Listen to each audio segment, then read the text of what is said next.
They were never meant to be found. Every grave hides a story. Some stories should stay buried. Before I tell you this story, I want you to imagine a mountain ridge in late October.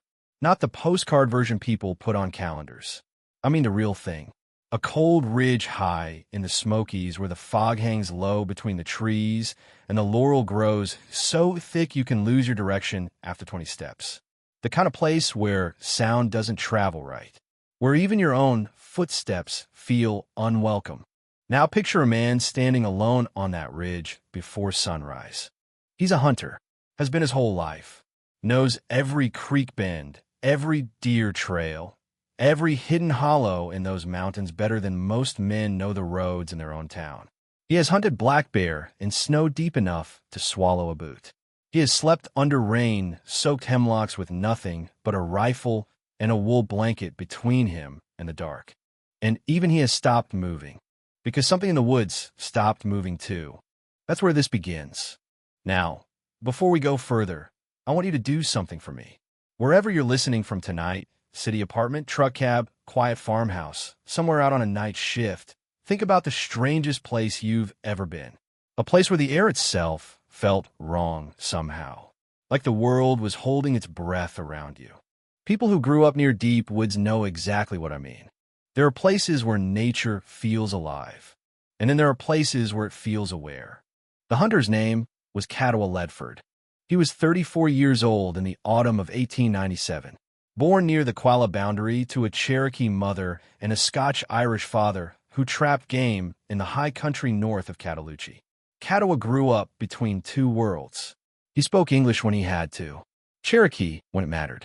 Tall man, lean, hard from years of climbing steep country. He wore his black hair tied back with a strip of buckskin, and he carried an old scar across the back of his left hand from a knife accident when he was a boy. His grandfather used to say the scar changed him somehow. Said some people enter this world once, but others arrive twice. Katawa never liked that saying much. He hunted for a living, bear mostly, deer when the season allowed it. He sold meat and rendered fat to traders in Bryson City and Cherokee, and sometimes guided wealthy men from Asheville who wanted stories to tell after they returned home. Most mountain guides exaggerated. Katawa didn't. If he said there was danger on a ridge, there was danger there. And old mountain people trusted him because he still followed the old ways. Small things mostly. Habits inherited from grandparents who had inherited them from theirs. He never entered unfamiliar woods without speaking aloud first. Never whistled after dark. Never stepped across running water without touching it first. And he always left a small offering before a hunt. Most folks thought those traditions were harmless superstition, but his grandfather had once told him something that stayed buried in his mind for years. There are places in these mountains where the world is thin. Katawa was 12 when he first heard those words. He and his grandfather Anacona had been camped beside a creek high above Deep Creek Gap. Rain tapping softly on the canvas lean-to. Fire almost gone out. His grandfather stared into the darkness for a long while before speaking. "You ever notice," the old man asked quietly, "how sometimes the woods go silent all at once?" Katawa nodded. Most people think silence means safety, but sometimes silence means every living thing nearby knows something you don't. The old man spat into the fire. Remember that. Years later, after Anacona died during a hard winter, those words came back to Katawa more often than he cared to admit, especially after a timber speculator named Rennick Hawley arrived in October of 1897. Now Rennick Hawley was not a mountain man. He came off the train in Whittier wearing polished boots and a gray city coat too clean for the Smokies. Carried notebooks, surveying equipment, and a silver watch chain that flashed in the sunlight every time he moved. He talked fast, smiled often, had the restless confidence of a man used to being the smartest person in the room. People in town disliked him almost immediately, not because he was rude, because he looked at the mountains like they were numbers waiting to be added up. Hawley had come from Asheville, representing a timber company interested in untouched forest near a place the Cherokee called Tanasi Bald. He wanted to survey the high country and needed a guide capable of taking him there safely. Everyone pointed him toward Katawa. Katawa almost refused the job. Not because of Holly. Because of where Holly wanted to go. Tanasi Bald had a reputation among older Cherokee families. Stories. Warnings. The sort of things younger people rolled their eyes at until they found themselves alone in those woods after sunset. But Katawa's wife at Sela had been sick most of the summer, and medicine cost money. So he accepted. The first few days were normal enough. Cold mornings. Long climbs through hardwood forests burning orange and gold with autumn color. Frost collecting silver along creek banks before dawn. Holly turned out tougher than Katawa expected. Didn't complain much. Carried his own pack. Asked endless questions about trees, wildlife, and old hunting trails while scribbling notes in a leather journal. At night, they made camp beneath towering chestnuts and cooked venison over small fires while owls called somewhere out in the dark. It could have been any ordinary trip into the Smokies. Until the fourth night. They had made camp on a narrow bench above a spring near Soko Gap. Katawa knew the place well. His family had used it for years during hunting season. There was an old stone fire ring there blackened by decades of smoke.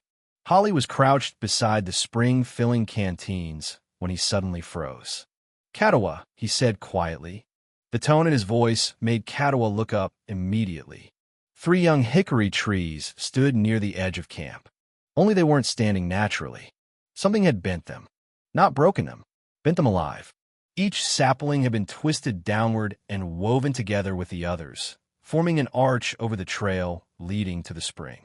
The trunks strained under impossible pressure, would groaning softly whenever the wind touched them. Katawa walked over slowly. He placed one hand against the nearest trunk. The tree trembled faintly beneath his fingers like a drawn bowstring ready to snap. Whatever bent those saplings had done it recently, and whatever bent them had been enormously strong. Holly tried laughing it off. Maybe loggers? Katawa didn't answer, because no crew worked this high up. And even if they had, no man alive could bend living hickory that thick by hand. That night, neither of them slept much. Katawa kept the fire low, lower than usual. He sat against a fallen log with his rifle across his knees, listening to the woods beyond camp. For hours, there was nothing unusual. Then sometime after midnight, he heard it. Top! A hollow knock far down the slope. Wood against wood. A few seconds passed. Then another knock answered from somewhere east of camp. Then another farther uphill. 3 separate knocks. Deliberate. Measured. Like signals passed between unseen things in the dark. Holly heard them too. "What is that?" he whispered. Katawa stared into the trees without blinking. "I don't know. But that wasn't true. Or at least it wasn't entirely true. Mountain people talked about sounds like this. Loggers called them knockers. Hunters blamed them on falling branches or distant axes echoing strangely through valleys. But these knocks carried intention behind them. The sound moved slowly around camp over the next hour. Never close enough to see anything. Never far enough away to forget. Height. It's difficult to explain. He found himself staring toward the tops of the trees instead of between them, watching the line where branches met the night sky, looking for something tall enough to interrupt that line. The knocking finally stopped shortly before dawn, and when morning came, Katawa found tracks near the spring. Not bear tracks. Not human either. 5 toes. Long, narrow foot. Deep impressions pressed into mud hard enough to hold a horse. He stared at them for a long time, then quietly destroyed them with the heel of his boot before Holly woke up. Even years later, he couldn't fully explain why. Maybe because once another person sees something impossible, it becomes harder to pretend it isn't real. They packed camp quickly after sunrise. Katawa intended to turn back completely. He had already decided no amount of money was worth staying another night near Tanasi Bald. But before he could say that to Holly, they found the cabin. Or maybe the cabin found them. It sat hidden in a fold between ridges where no trail should have been. Small one-room structure made from gray, weathered logs half collapsed beneath years of rot. Katawa knew those mountains. He had crossed that slope dozens of times growing up, and he had never seen that cabin before in his life. That bothered him more than he wanted to admit. Holly stayed behind while Katawa approached alone. The door lay flat in the weeds. Inside smelled of damp earth and old wood rot. A crude fireplace crumbled against one wall. Shelves sagged inward. Dust covered everything except one place. The back wall. Someone had carved something there. A figure. Tall. Too tall. Its arms stretched nearly to its knees, and its face held only two long slanted marks where eyes should have been. Below it, carved shakily into the wood in English, were 4 words. He comes at night. Katawa's stomach tightened, because above the figure, older than the English words by many years, were 2 words carved in Cherokee syllabary. Sulkalu, the slant-eyed one. The old stories flooded back immediately. Ancient hunter spirit, master of game animals, guardian of forbidden ridges. Some stories described him as a giant. Others described him as something older than giants. Katawa had always treated those stories with cautious respect. Standing inside that cabin, for the first time in his life, respect began turning into fear. He walked back outside without speaking. Holly looked at his face and understood enough not to ask questions immediately. "We're leaving," Katawa said, and for once, Holly didn't argue. They left the cabin fast. Not running. Katawa would never run in woods like those, but fast enough that Holly struggled to keep pace on the steep ground. Neither man spoke for nearly an hour. The only sounds were boots crushing wet leaves and the distant rush of unseen water somewhere below them. The mountain had changed. That was the first thing Katawa noticed. Not physically. The ridges were where they had always been. The creeks still cut through the hollows the same way they had for centuries. But the feeling of the place had shifted, as if the woods had become aware of them in return. Every hunter knows the sensation of being watched. Most times it means a bear, sometimes a panther. But this was different. This felt patient. By late afternoon, they reached lower country where the hardwoods opened wider and sunlight finally reached the forest floor again. Katawa's shoulders loosened slightly. Not much, just enough to breathe deeper. He was already planning what he would say to Holly once they reached Whittier. The survey needed to end. No timber contract was worth what they had found up there. No amount of money justified another trip onto that ridge. Then night came, and with it the whistling. They camped beside a creek in a narrow hollow surrounded by laurel thickets thick enough to swallow moonlight whole. Katawa refused to build a fire. He told Holly the wood was too wet to catch, but Holly no longer believed easy explanations. They ate cold biscuits and dried venison in silence. Dark settled slowly over the mountains. One owl called. Then another answered farther away. Then all at once, the woods went still. Katawa felt it immediately. That awful hush. No insects. No frogs near the creek. Even the water itself seemed quieter somehow. Then came the whistle. Long, low, falling at the end like someone calling a dog through the trees. Holly jerked upright beside him. The sound came again from across the creek, then again from farther uphill. Katawa could not tell how far away it was. The noise seemed to slide strangely through the hollow, echoing in directions that made no sense. He slowly gripped his rifle tighter. Beside him, Holly whispered, "What in God's name is that?" Katawa didn't answer, because deep down he already knew, or thought he knew. The whistle came closer. Brush shifted softly across the creek. Something large moving through laurel. Then breathing. Slow breathing. Heavy enough that Katawa could hear the chest behind it filling and emptying. A smell drifted through the darkness. Vet fur, rotting leaves, old tobacco smoke, and beneath all of it something colder, earthier, like air trapped underground for 1,000 years. Holly's hand locked on a Katawa's arm hard enough to hurt. Neither man moved. The breathing remained there for what felt like forever, then would creak sharply somewhere in the dark. A footstep, heavy enough to bend a fallen log. Katawa heard branches shifting high above the ground, much higher than any man should have reached. Then silence again. The thing walked away slowly. Not hiding, not afraid, just leaving because it chose to. Neither man slept afterward. At first light, Katawa crossed the creek alone. He found a single track pressed deep in a black mud. Long foot. Narrow arch. 5 stretched toes. Far too large to belong to any human being. 10 feet away, hanging from a beech branch nearly 9 feet above the ground, a freshly torn green leaf twisted in the morning wind. Katawa stared at that leaf for a long time. Then he turned around and told Holly nothing. Some truths become dangerous once spoken aloud. They walked the entire day without stopping longer than necessary. Around noon, they entered a clearing Katawa did not recognize. That frightened him more than the tracks. A man can mistake sounds. Fear can twist shadows. But Katawa knew those mountains. Every bend, every creek crossing, every old game trail burned in a memory from childhood. This clearing should not have existed. Tall dead grass swayed gently in cold autumn wind. No trees grew in the center. Just a single gray stone sitting waist-high near the middle of the field. The top of the stone was completely clean. No leaves. No pinenitas. Nothing. As if something regularly brushed it bare. Holly started toward it immediately. Katawa caught his arm, so fast Holly nearly stumbled. No. The word came sharper than intended. Holly stared at him. What is wrong with that rock? Katawa kept his eyes fixed on the clearing. I don't know. That was true. And somehow worse. They circled the meadow carefully without stepping into the center once. As they left, Katawa felt something watching them from the tree-lean uphill. Not movement. Not sound.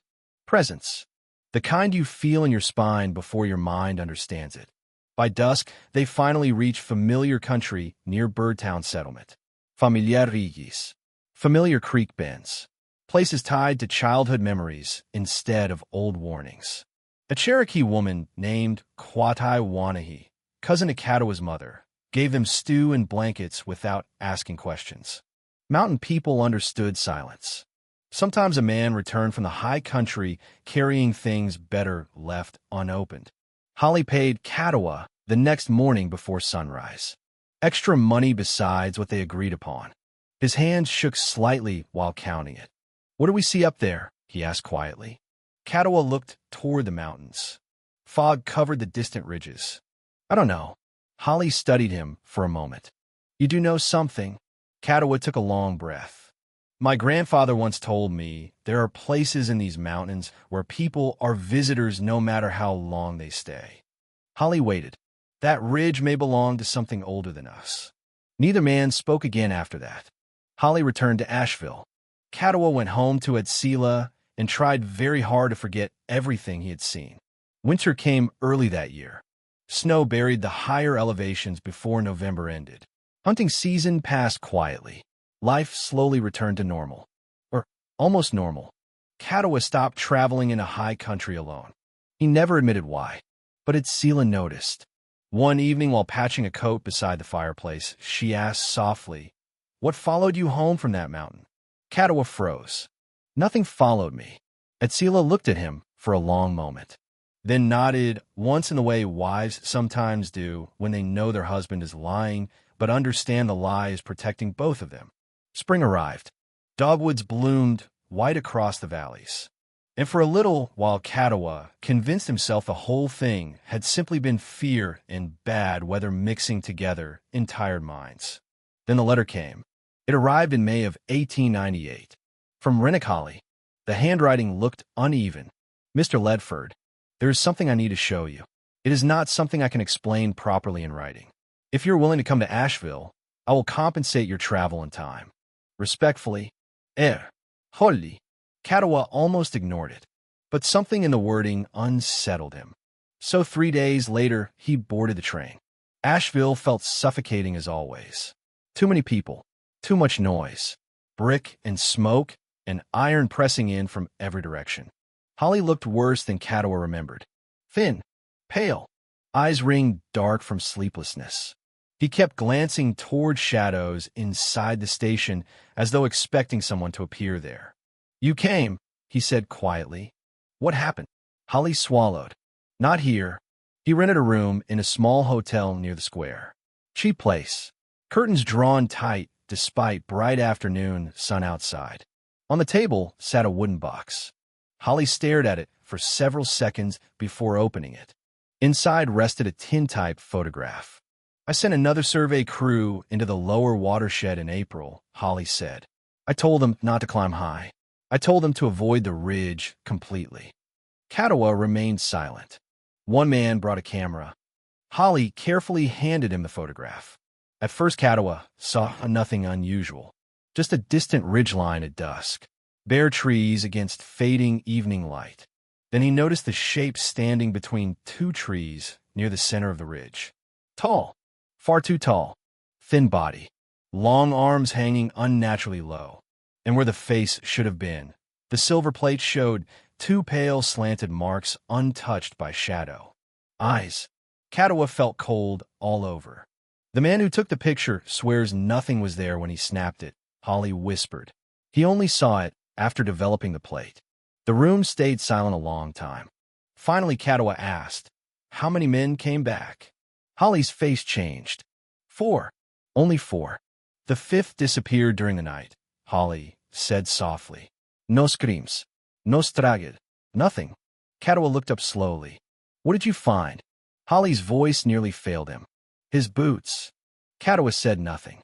They were standing upright in the leaves 100 yards from camp. Side by side. Empty. The room suddenly felt too small. Holly leaned forward. What kind of dreams? Holly stared at the floor. The kind where something is standing just beyond the trees watching your house. Katawa carefully wrapped the photograph back inside cloth. Burn it, Holly whispered suddenly.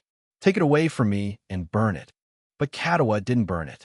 Not then, because part of him feared what might happen if he destroyed something connected to whatever lived on that mountain.